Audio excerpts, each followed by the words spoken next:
Queridos amigos, qué gusto saludarlos como siempre en su espacio Coffee Low, donde hablamos de los diferentes temas del derecho en sociedad.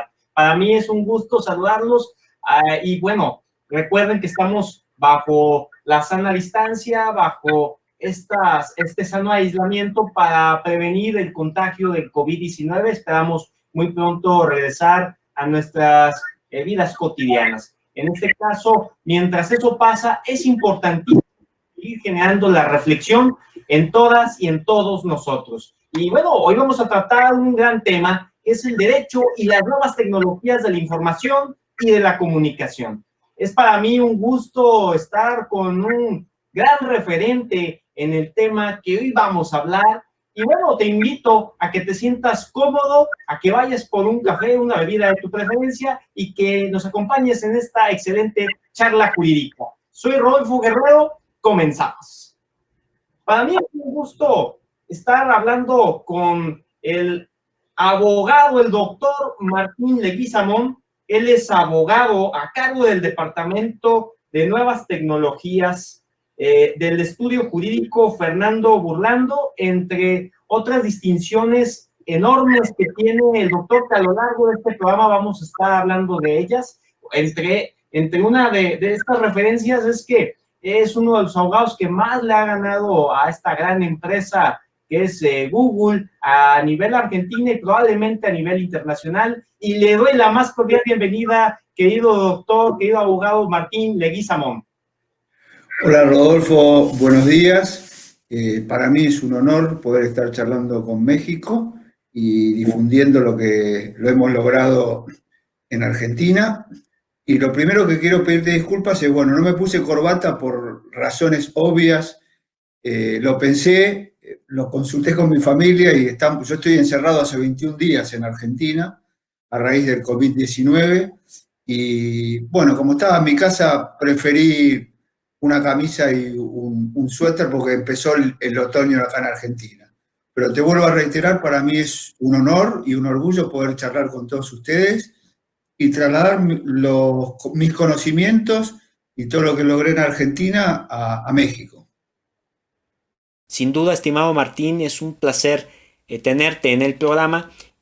Desde luego son tiempos complicados en los que vivimos por la pandemia, por el COVID-19, y ante ello existe un uso excesivo de las redes sociales, por el teletrabajo, por el home office, y bueno, la ciudadanía no es muy consciente al respecto de las consecuencias que pueden surgir por falta de educación digital, por la falta de conciencia y de reflexión que tiene el hecho de hacer uso desmedido y descontrolado de redes sociales. Por eso considero en lo particular que es importante que el derecho haga frente a todas estas anomalías, que pueda haber una mayor regulación. Es una buena reflexión, Rodolfo. Yo siempre digo, a lo largo de todas mis charlas, ya sea en universidades o en las distintas provincias donde voy a exponer sobre estos temas, lo primero que siempre aclaro es que el mundo ha cambiado a través de las nuevas tecnologías, porque hoy nos podemos enterar de los hechos que pasan en el mundo en tiempo real.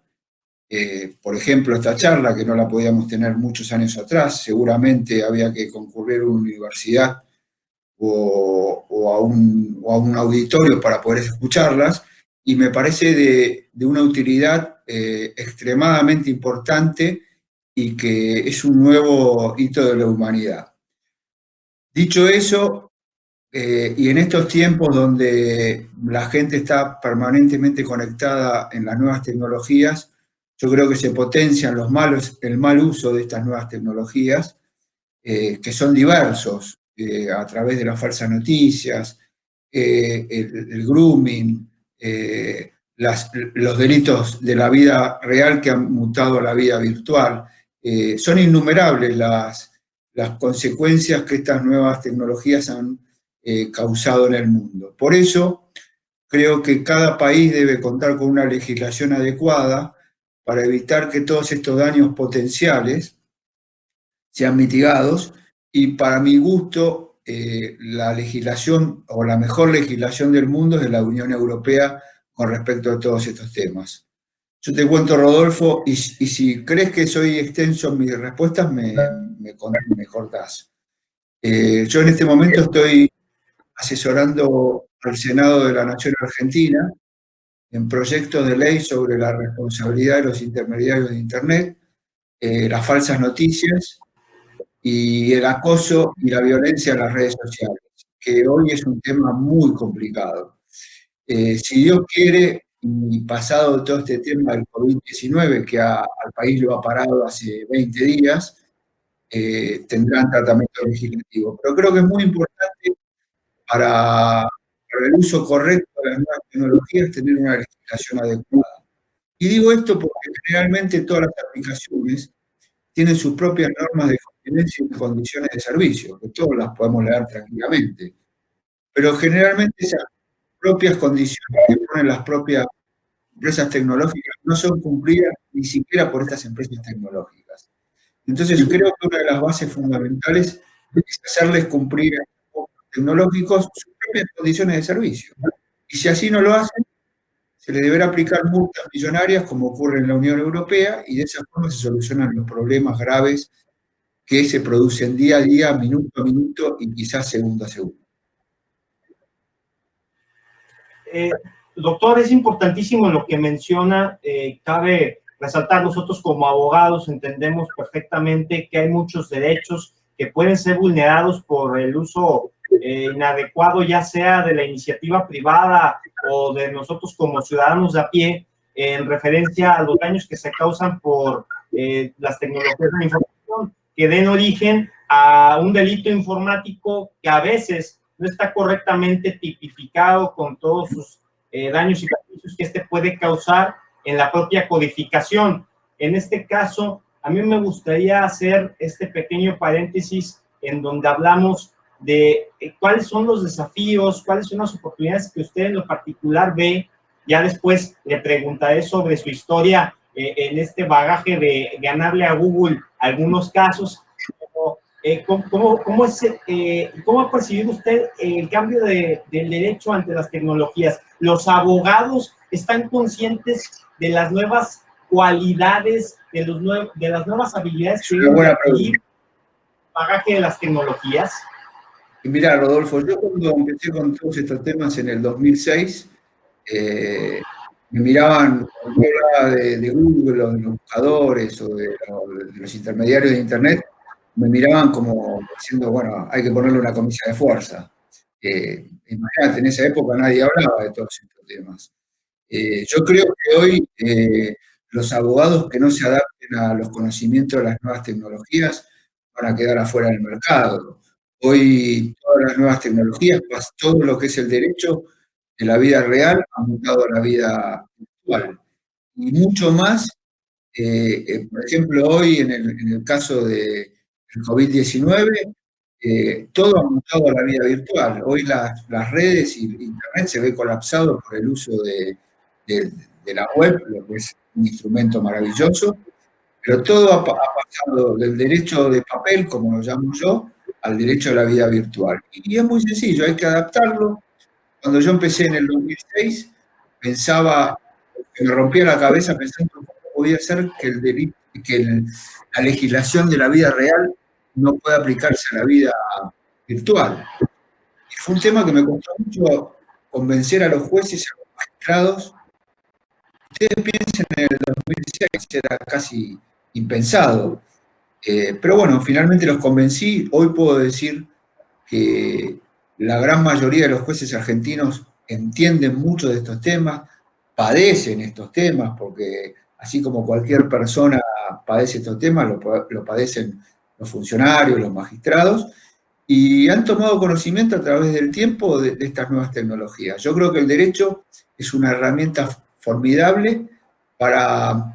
A mí, a la palabra regular nunca me gustó mucho, porque suena fuerte regular algo, pero me parece que tienen que tener un marco de convivencia que debe ser claramente cumplido, y para eso necesitamos de los abogados y de los abogados especialistas en nuevas tecnologías que sepan aplicar este derecho, se han aplicado otros derechos a través del tiempo, porque todo esto va a ir creciendo cada vez más. Hoy, la tecnología de hoy, mañana va a ser obsoleta y así sucesivamente. Entonces me parece que es el derecho actual y el derecho del futuro con mucho más razón para los jóvenes colegas que seguramente nos están escuchando.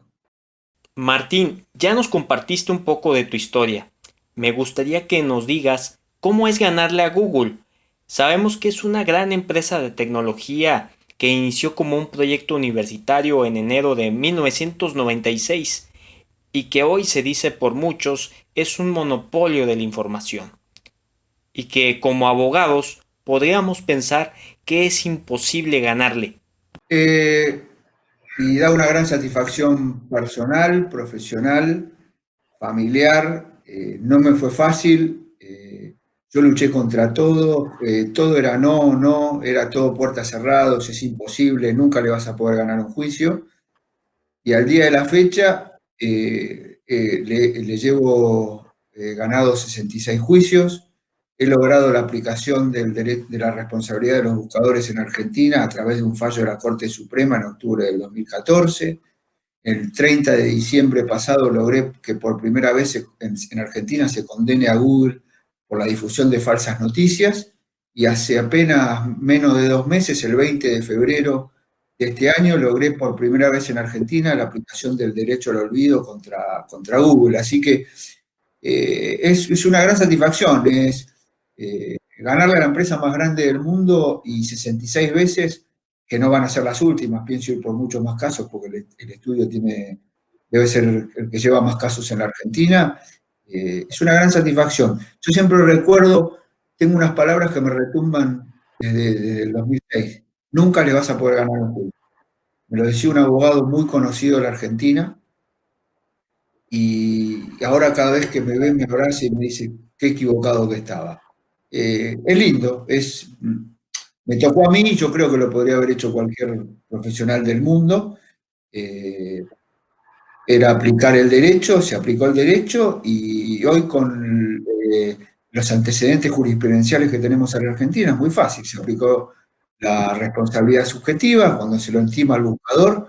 Si desindexa la información que ocasiona un perjuicio al honor y a la honra de las personas, desaparece la acción civil. Si así no lo hace, nace la responsabilidad civil y la obligación de indemnizar. Así que no es muy complicado. Lo curioso de todo esto es que, teniendo un fallo de la Corte Suprema Argentina, Google aún así no cumple con la intimación privada para la desindexación. Y a partir de ese momento comienza a regir la responsabilidad civil y la obligación de indemnizar. A mí me parece curioso que no lo hagan, pero bueno, bienvenido sea, porque me van a dar trabajo por muchos años más. Precisamente, estimado Martín, ¿cuál es el proceso? Muchas cosas ya están contempladas, pero hay cientos que no. ¿Cuáles son los puntos que se deben de considerar? Yo, a ver, la otra vez estuve en una charla también a México, y tuve el intercambio con varios abogados de México respecto de esta misma pregunta. Me parece que en México el principal tema de discusión es sobre el cumplimiento por parte de Google de las órdenes judiciales, y la falta de conocimiento de muchos magistrados de México acerca de estas nuevas tecnologías. Me parece que por ahí ronda el gran problema en México. Y me parece que hay que poner especial énfasis y hacerle saber a los magistrados de México, como ocurrió en Argentina hace muchos años, los antecedentes del mundo al respecto. Hace 10 años era impensado hablar de la responsabilidad de los buscadores de Internet, o sea, en cualquier tipo de legislación era impensado, porque se hablaba de la libertad de expresión y el derecho a la información. De todas formas, yo considero que los buscadores no son un medio periodístico, sino que son un sitio como cualquier otro, que indexa parasitariamente la información del mundo, que la coloca en sus resultados de búsqueda, y por ese motivo debe responder, a mi criterio. Yo soy partidario de la responsabilidad objetiva, de la teoría del riesgo creado. Si ellos crearon un robot, un algoritmo, que dicen que no lo pueden controlar, y bueno, deberán hacerse responsables de lo bueno y de lo malo. Es lo mismo que inventar un auto sin frenos. La automotriz deberá hacerse cargo de esos autos sin frenos. Pero me parece que es un trabajo importante de los distinguidos colegas de México, de hacerles comprender y explicarles, como lo hice yo en el 2006, a los jueces de la grave problemática, mucho más en un país que tiene mucho más población que Argentina. Yo no sé cuál será el uso de Internet en México, pero en Argentina es terrible la cantidad de tráfico que hay, no solo de los buscadores, sino de las distintas redes sociales y aplicaciones.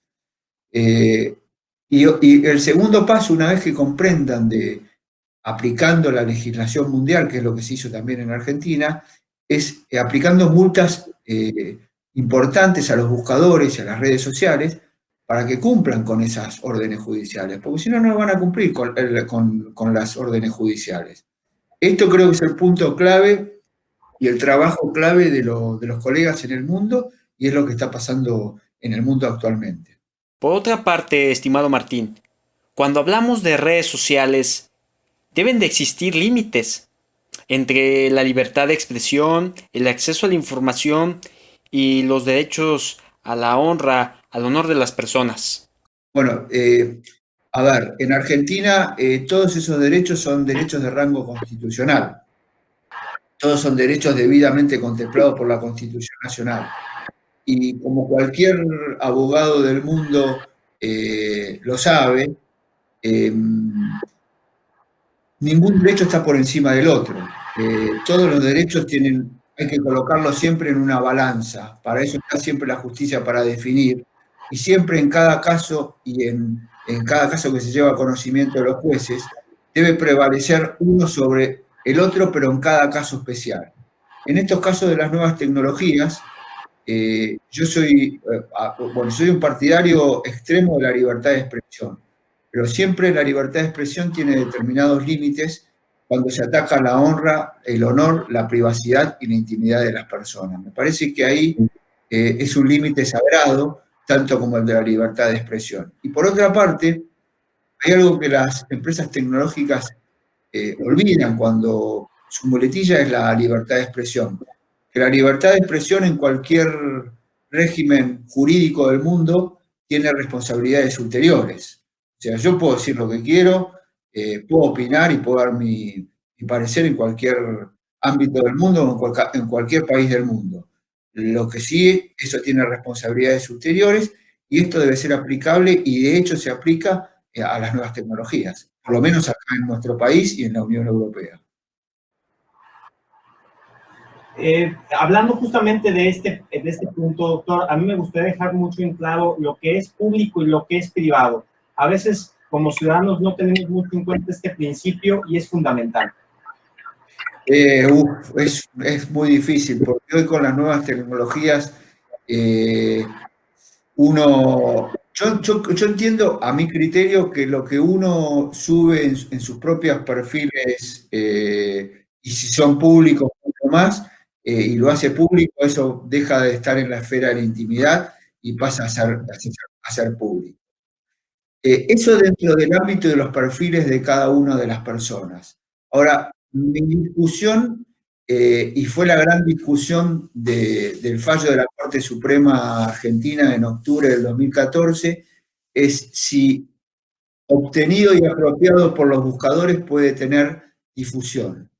A mi criterio no, porque yo puedo difundir en mi aplicación, en mi perfil, pero yo no doy el consentimiento ni expreso ni tácito, significa que sea tácito, para que sea obtenido por los buscadores. De todas formas, es una discusión esta que recién empieza. En Argentina fue definida en octubre del 2014 y es una discusión a nivel mundial.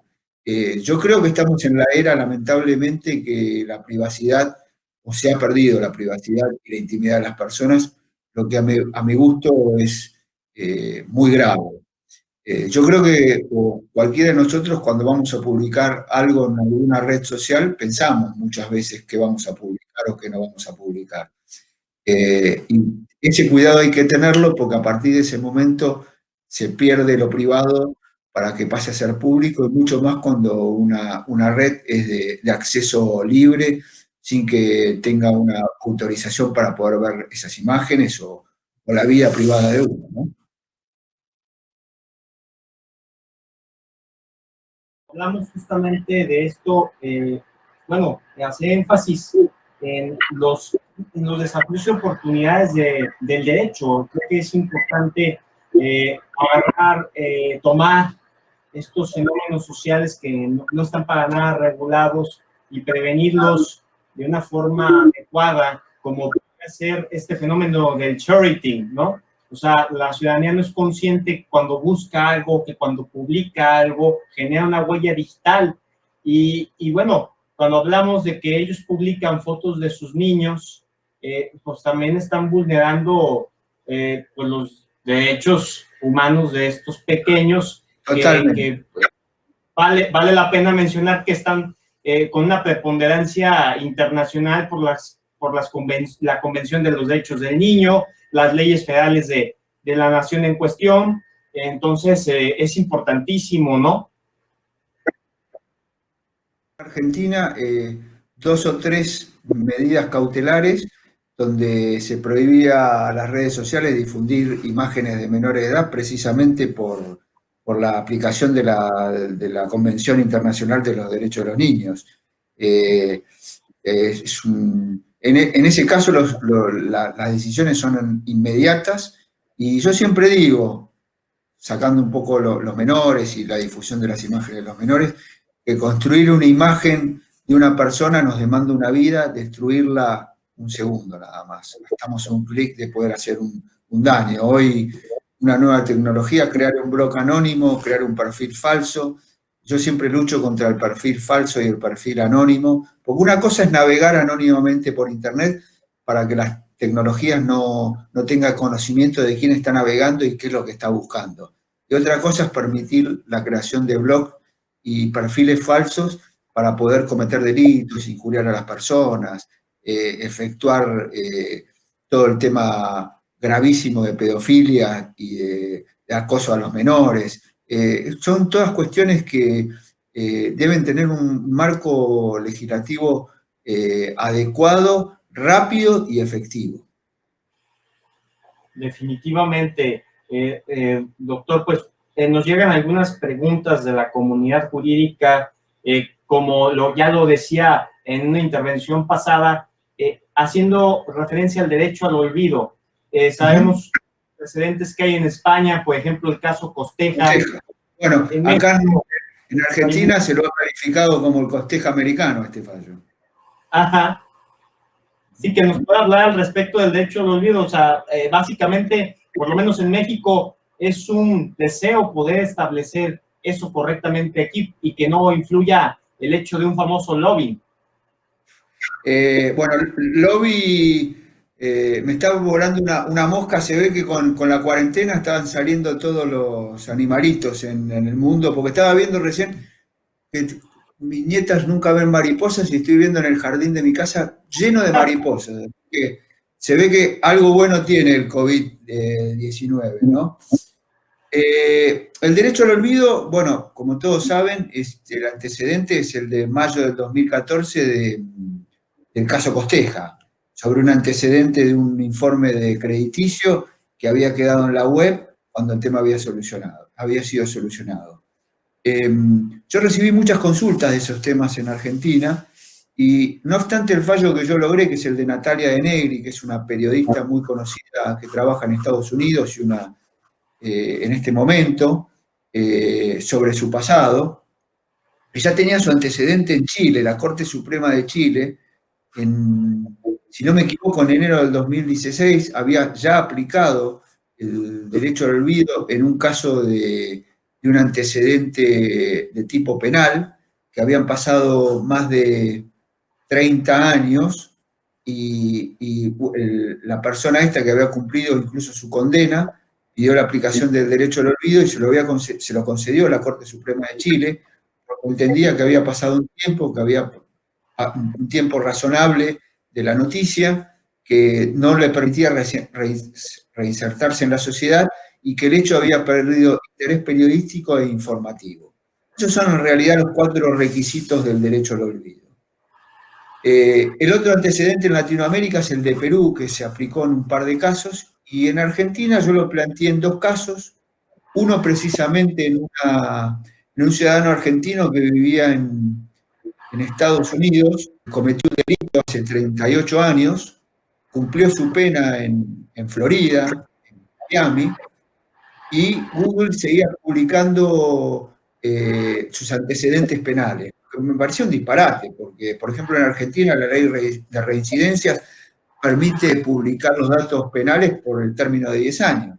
No podía ser que Google, después de 38 años, siga publicando este tipo de información. Cuando estaba por lograr esta sentencia, Google me propuso llegar a un acuerdo que se comprometía a desindexar inmediatamente esa información.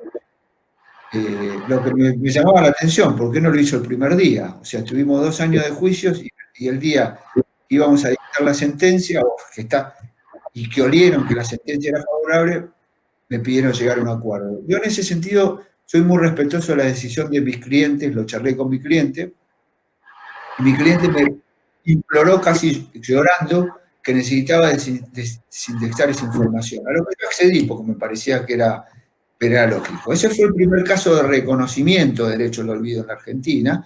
Era un caso de un común de delito que habían pasado 38 años y que habían perdido interés informativo y periodístico. En el caso de Natalia de Negri, que obtuve la sentencia este 20 de febrero y es la primera en Argentina, se trata de una persona que participó en su momento de una causa penal muy resonante, pero ella participó de afuera, no tuvo nada que ver con la causa penal, más que nada tuvo que ver con programas de televisión de tinte amarillento, donde se hablaba de esta causa penal, porque era una causa de la farándula implicada con drogas, etcétera, etcétera. Y después de 26 años se seguían publicando los videos de ese programa. Bueno, el juez dispuso en esta sentencia que habían perdido por el paso de los años el interés informativo y periodístico, mucho más en este tipo de programas de carácter morboso y amarillento que afectaban la vida actual de esta persona y que incluso hacían peligrar su carrera actual de periodista en la CNN de Estados Unidos. Así que decretó la aplicación del derecho al olvido, ordenó desindexar aquellos videos, hizo lugar parcialmente a la demanda, yo apelé, voy a ir, porque en realidad yo quiero también que desindexen la información periodística que aparece en los resultados de búsqueda, y esa es la idea de mejorar en la Cámara Civil la sentencia, que estoy convencido que así va a ser próximamente cuando el expediente arribe a la Cámara. Esto es básicamente el derecho al olvido. El derecho al olvido se diferencia de los otros casos, por ejemplo, las acciones de habeas data, porque en el caso de habeas data, o el tema de datos personales, se trata de hechos falsos o parcialmente falsos o desactualizados. En este caso es información verdadera que, dado el paso del tiempo, se pretende desindexar para que no siga afectando a la persona. Desde luego es importantísimo hacer mención de los delitos informáticos, doctor Martín Leguizamón, cuando hablamos del robo de identidad, cuando hablamos del sexting, del grooming, cuando hablamos del ciberbullying, todas estas consideraciones que por lo menos en México todavía hace falta tipificar tal cual estas palabras de origen anglosajón para que pueda haber una verdadera multa, una verdadera pena a los estragos. Para mí tiene que haber una condena penal y una condena penal con prisión efectiva y de cumplimiento. En Argentina, si bien están tipificados, las penas son muy reducidas, en muchos casos son excarcelables. Sí debo decir que hay 3 fiscalías especializadas en cibercrimen en el ámbito de la ciudad de Buenos Aires, que a mi gusto están a la altura del FBI o de los centros de investigación más importantes de Estados Unidos, con los medios argentinos, quiero aclarar que no son los mismos que el FBI, pero que tienen personal que se destaca por sus conocimientos. Hay 3 fiscales muy especializados en estos temas. Miren, el otro día, en estos días de cuarentena, que uno lee mucho por internet, me escribió una persona que me seguía por mi Instagram, donde me denunciaba que precisamente en Instagram se había creado un perfil de un atacante sexual con frases realmente gravísimas. Lo primero que me llamó la atención es cómo Instagram permite crear este tipo de perfiles que van incluso contra sus propias normas comunitarias. Ahí creo que está el primer problema de todo, cuando las nuevas tecnologías, si bien dice, tenemos prohibido esto, esto, esto, esto y esto, permiten la creación de sus perfiles donde se producen todos los delitos que ellos mismos prohíben. Pero se lo comenté a uno de los fiscales con los que tengo trato y inmediatamente se puso a investigar la fiscalía para dar con el paradero de este perfil anónimo, por cierto, porque no era un perfil fácilmente reconocible. Y sé que están trabajando en el tema. Me parece que es un tema fundamental. Hoy los chicos están expuestos a todas estas nuevas tecnologías. Los usuarios comunes están expuestos al odio y la violencia en las redes sociales. De hecho, yo acabo de ingresar al Senado de la Nación un proyecto de ley contra el odio y la violencia en las redes sociales, porque hoy cualquier persona me puede atacar, injuriar por una red social sin que tenga ninguna consecuencia. Creo que las legislaciones que van a ir apareciendo en el mundo van a ser fundamentales para poder tener una convivencia sana y pacífica en todo lo que es Internet. Y justamente eso me lleva a hacer énfasis en la educación digital, estimado doctor Martín Leguizamón, porque bueno, es la base total para poder concientizar y reflexionar que por el hecho de ver en una red social, por ejemplo, pongo de ejemplo a Facebook, ver en un grupo de Facebook un screenshot donde una persona dice en esa captura que otra es de lo peor, es un asesino, es un violador, es una persona denostable, bueno, no hay pruebas y muchas veces lamentablemente Déjame contarte algo. La sentencia del 30 de diciembre por falsas noticias contra Google es precisamente por eso. Un médico argentino, dermatólogo, un médico muy importante argentino, que en Google y en YouTube le crearon perfiles anónimos donde decían que no era médico, que había tenido denuncias por mala praxis y que no estaba matriculado en la ciudad de Buenos Aires. Todo mentira, todo falso. Y lo logramos probar. Lamentablemente, a ver, como debe pasar también en México, se trataba de una acción preventiva de daños. La acción preventiva de daños es una nueva creación de la reforma del Código Civil argentino desde el 2014. La acción preventiva de daños prevé plazos cortos, rápidos, para dar una solución rápida a la víctima. Lamentablemente, como todo pasa, cuando una nueva creación jurídica nace, se aplica rápidamente. En este caso, o en la mayoría de los casos, tardan entre 2 o 3 años en resolverse y lograr una sentencia.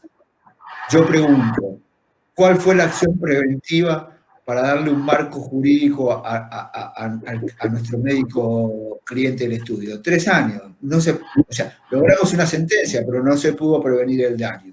Y lo más loco de todo esto es que pese a tener una sentencia en contra, donde le ordena desindexar esos contenidos, Google hoy sigue publicando. En su momento tenía 7, ahora queda 1. Yo no entiendo por qué no lo quieren, desde ya que tienen la responsabilidad civil por los daños que causan. Pero bueno, esto es lo que a mi criterio también debe aplicarse, sentencias de montos millonarios como ocurre en la Unión Europea. En Argentina las condenas que yo he logrado, los montos que he logrado, estamos hablando de logrado entre 100.000 y 1 millón de pesos. Estamos hablando, a ver, la más alta que fue de 5 millones de pesos, estamos hablando de, convertido a hoy son $100.000, menos de $100.000, $60.000. Eso para Google, Yahoo, Facebook, no les mueve la aguja, es nada. Entonces es costo-beneficio. Siguen utilizando eso porque va a tener más tráfico de usuarios, le va a generar más ganancias, pero van a pagar una condena reducida que no le mueve la aguja. Entonces es más fácil tener rédito económico para ellos con el tráfico de usuarios, con personas conocidas, porque en este caso era conocida, a pagar una condena que para ellos es insignificante. Sí, definitivamente, y con ello también, bueno, a ver, las redes sociales, los motores de búsqueda de estas grandes empresas de tecnología como lo es Google, que es imperante en toda esta parte del occidente, hablamos de cómo lucran todo el contenido, incluso pues los de los grandes medios de comunicación que utilizan las redes sociales están lucrando con todo esto Google. ¿Dónde marcar también estos límites? Porque hasta donde hay Gran conciencia, tema. la gente pues, no Gran sabe. tema. Ese es un gran tema también que está en debate en Argentina sobre el tema de los derechos intelectuales. En Europa se creó una supuesta ley de asistencia a las grandes editoriales porque se dieron cuenta las grandes editoriales que los buscadores se estaban aprovechando de sus derechos intelectuales. Yo siempre hablo con muchos periodistas de los que somos abogados acá en Argentina que Google se aprovecha de sus creaciones intelectuales. O sea, ¿qué hace? Indexa, ve la cantidad de búsquedas y como le conviene lo indexa en primer lugar y genera búsquedas a favor del buscador. Bueno, este es un gran tema que me parece que es el gran debate mundial respecto de los derechos intelectuales y las nuevas tecnologías. Los derechos intelectuales deben respetarse como se respetan en la vida real y en la vida normal. Entonces, me parece que para mí es el gran debate que falta. En Argentina recién se está iniciando. El abuso de posición dominante también de estas grandes empresas. O sea, hay grandes temas que faltan, pero creo que se van a definir en el futuro porque hoy lo que no se hablaba antes y que generó tu pregunta es el tema de los derechos intelectuales en el mundo. Y hoy se están dando cuenta las grandes empresas mundiales cómo las grandes empresas se aprovechan parasitariamente, y vuelvo a repetir parasitariamente, porque ellos indexan todo, lo que les sirve y les es redituable para sus búsquedas. Y bueno, pasando a otro de los puntos que aquí me hace énfasis la comunidad de Coffee Law es justamente la protección de los datos personales. Estamos hablando ya realmente de niñas, niños y adolescentes, pero bueno, cuando vemos las nuevas redes sociales como TikTok y vemos el pronunciamiento de Estados Unidos donde dice, nosotros ya no queremos que se utilice más TikTok en Estados Unidos porque no hay una normatividad que nos dé certidumbre de qué tratamiento hay de los datos personales que ingresan a esta red social. No sabemos qué hacen con estos datos.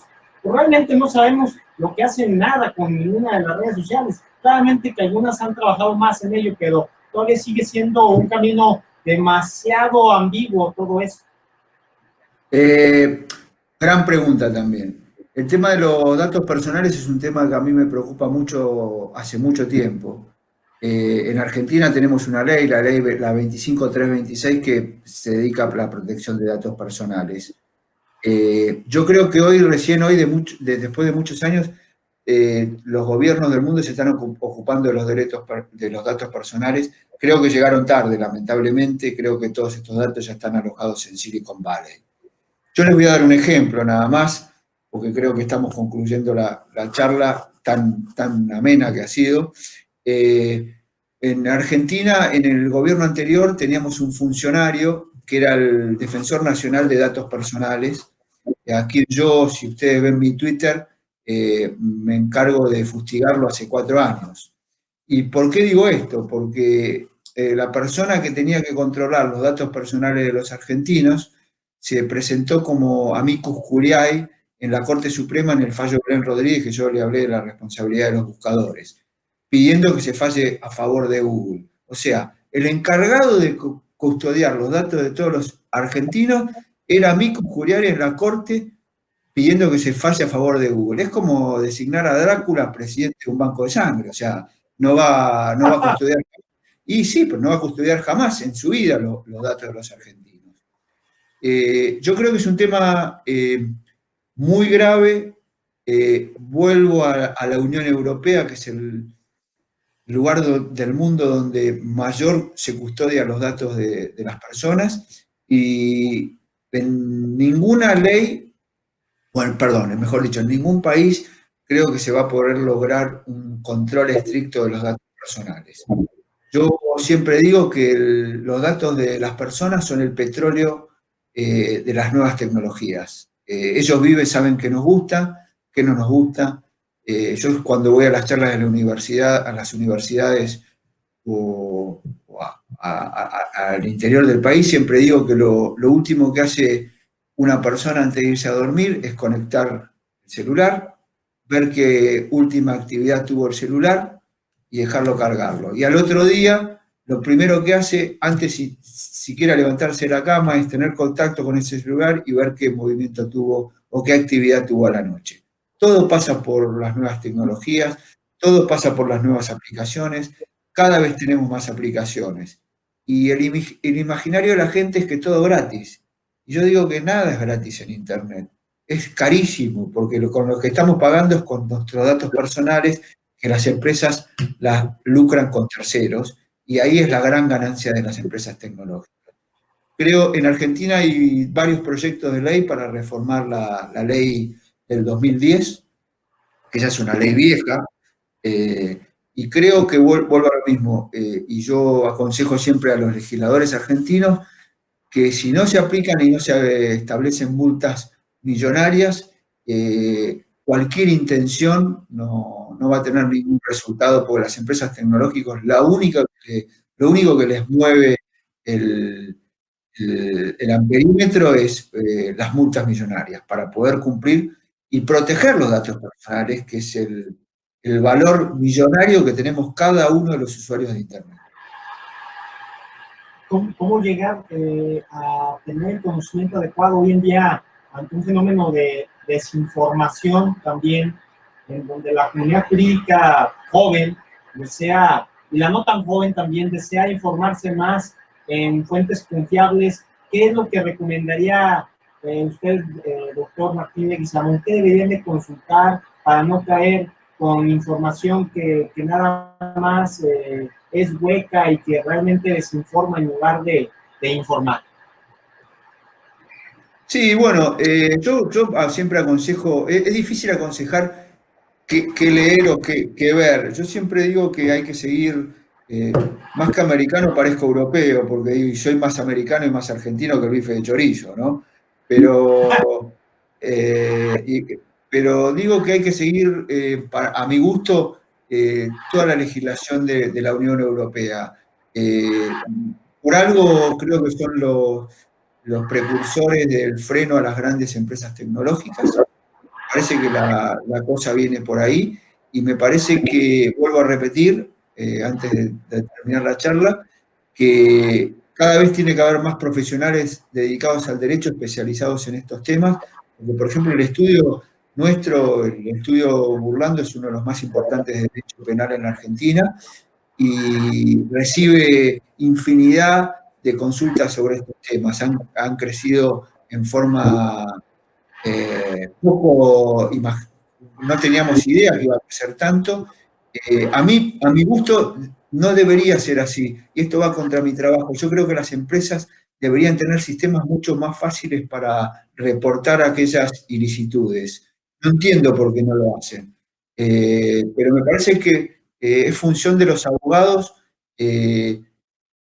conocer la aplicación del derecho a estas nuevas tecnologías para darle un marco de solución a todas las personas que sufren estos daños minuto a minuto.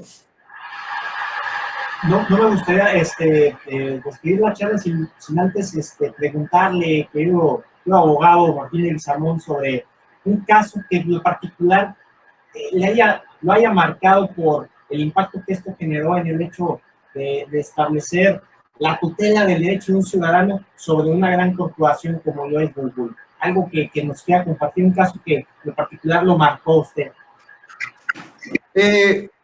A ver, yo siempre recuerdo la primera medida cautelar que logré contra Google y Yahoo el 26 de abril del 2006. Ustedes piensen en esa época, 2006. yo creía que era impensado y por esa época pintaba, ya tenía el pelo negro todavía, o sea, estas canas se ve que son por el trabajo que me han dado las empresas tecnológicas. Y para mí, haber logrado la primera medida cautelar en Latinoamérica contra las empresas más grandes del mundo fue una satisfacción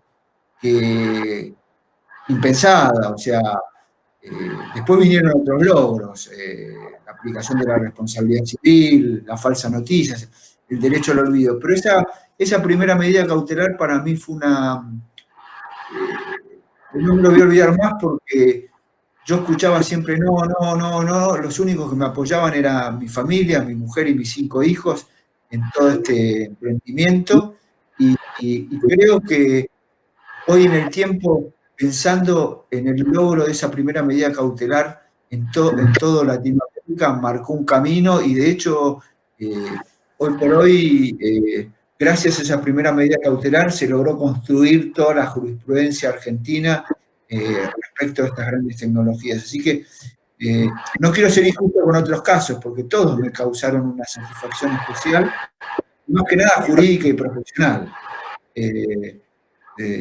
Pero ese primer caso marcó el camino de todo lo que vino después, entonces yo siempre lo recuerdo con especial cariño, porque no había antecedentes. Yo mi primera medida cautelar con alambres, le iba atando, ¿no? Había que explicarle a un juez, un hombre mayor, nunca me olvido, el doctor Tres Guerras, que me miraba con cara de vaca cansada cuando yo le explicaba de qué se trataba, y me concedió la primera medida cautelar, así que es mi gran recuerdo. Al día de hoy, ¿cuántas medidas cautelares ha logrado, abogado? Al día de hoy calculo más de 400, 66 sentencias de condena y bueno, los antecedentes que le conté, pero que te conté, porque la próxima charla te pido que me trates de Martín y no de abogado y de doctor, porque no, a mí mucho no me gusta eso. Y creo que voy a tener si todo esto pasa en septiembre, me han invitado a México, a Monterrey, que hay un congreso internacional de nuevas tecnologías. Así que seguramente nos podamos ver en México si todo esto pasa rápido para fin de año. Sin duda alguna, y también hacer la invitación aquí a Guadalajara, Jalisco. Cuando quieran. Mirá, yo me invitan a todo el interior del país, viajo constantemente, no hay cosa que disfrute más que ir a difundir mis conocimientos, a hablar con los jóvenes abogados, y vivo montado arriba de un avión, hoy es imposible, donde a mí me invitan voy contento a contar mi experiencia porque es algo muy, muy, muy lindo, muy, muy lindo de transmitir. Nos queda claro, doctor, y me gustaría cerrar con lo siguiente, que voy a hacer énfasis a una frase que muchos podrían asociar con una película de la ciencia ficción, pero que todo esto de las redes sociales básicamente reflejan que un gran poder conlleva una gran responsabilidad, y es porque, a final de cuentas, cuando uno tiene un perfil de cualquier red social, llámese Facebook, muchos de los que son tus contactos esperan que no subas fotografías de ellos, videos de ellos que puedan dañar su imagen, que no abras un link que ocasione que a muchos les llegue el mismo virus, que probablemente cause un robo de identidad. Ese tipo de cosas, estimado doctor, hay que ponerlas sobre la mesa para poder tener una verdadera educación digital. Estoy totalmente de acuerdo. Para mí la educación digital es fundamental y explicar no lo bueno de Internet, porque todos lo vemos lo bueno de Internet, pero explicar los daños potenciales de Internet es muy importante y sobre todo los menores. Pues le agradezco mucho al abogado, al doctor, que pues me ha dado la confianza, Martín Leguizamón. Martín, muchas gracias. Él es cargo del Departamento de Nuevas Tecnologías, doctor Fernando, y a mí me da mucho gusto haber contado con su presencia.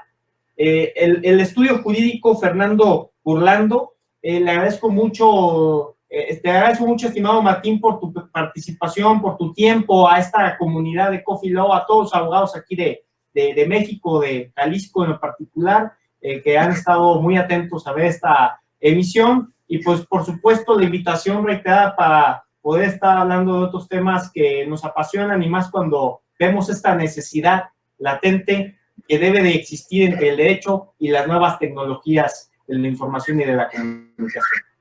Yo estoy a disposición cuando necesites una charla o lo único que tenés que avisarme un rato antes, así preparo todo.